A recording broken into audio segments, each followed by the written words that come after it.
Hello friends, in this lesson we are going to learn usage of nu or ni suffix in Telugu. In Telugu, you will have to add nu or ni as suffix to the noun in the object. These are used to form accusative case. When the object is a definite object, then accusative case is used. Both nu or ni are interchangeable forms. Yet, most nouns use ni suffix. Example sentence. Nenu పాఠమును చదివాను. I read the lesson. Here are the accusative pronouns for all persons. Nenu plus nu becomes nannu. It means me. Memu plus nu becomes mammulanu. It means us. Memu plus ni becomes మమ్మల్ని. It means us. మనము plus ni becomes మనల్ని. It means us.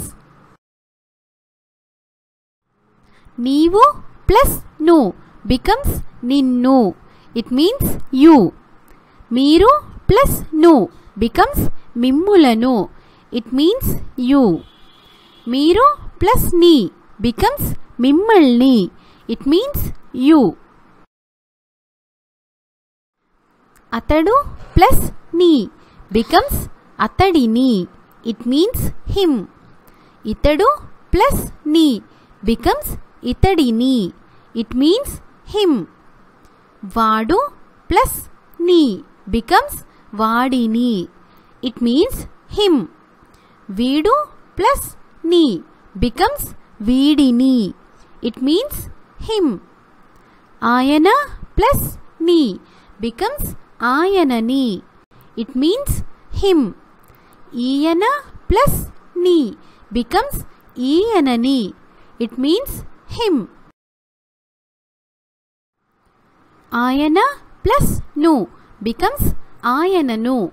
It means him. ఈయన plus nu becomes ఈయనను. It means him.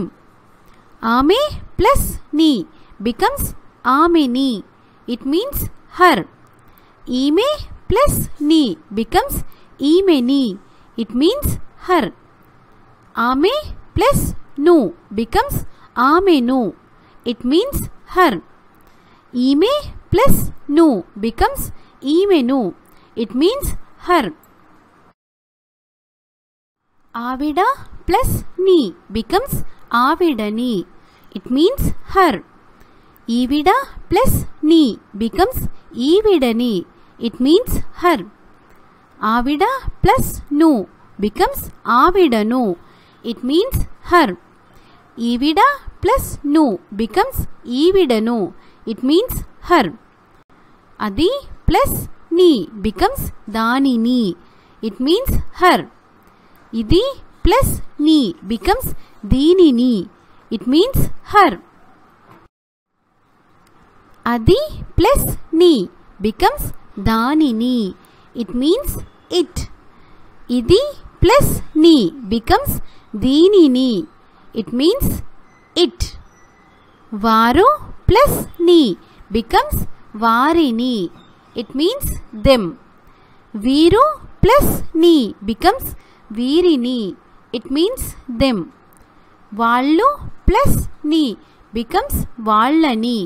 It means them.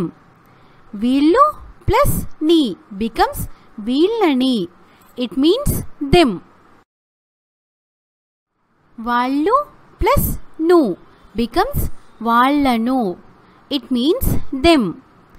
వీళ్ళు plus nu becomes వీళ్ళను. It means them. అవి plus ni becomes వాటిని. It means them. ఇవి plus ni becomes వీటిని. It means them. Some rules for using nu or ni suffix in Telugu. Both first person and second person singular always follow nu, but not ni. Though nu is added as suffix to first and second person plural, Ni is used in colloquial language, that is, it is used more. Except for ayana, the respectful form of he, ni is used. Both ni and nu are used for ayana. All forms of she use both ni and nu. The third person singular form of it only follows ni, but not nu. All plural forms of they follow ni. Only vallu or villu form uses both ni and nu.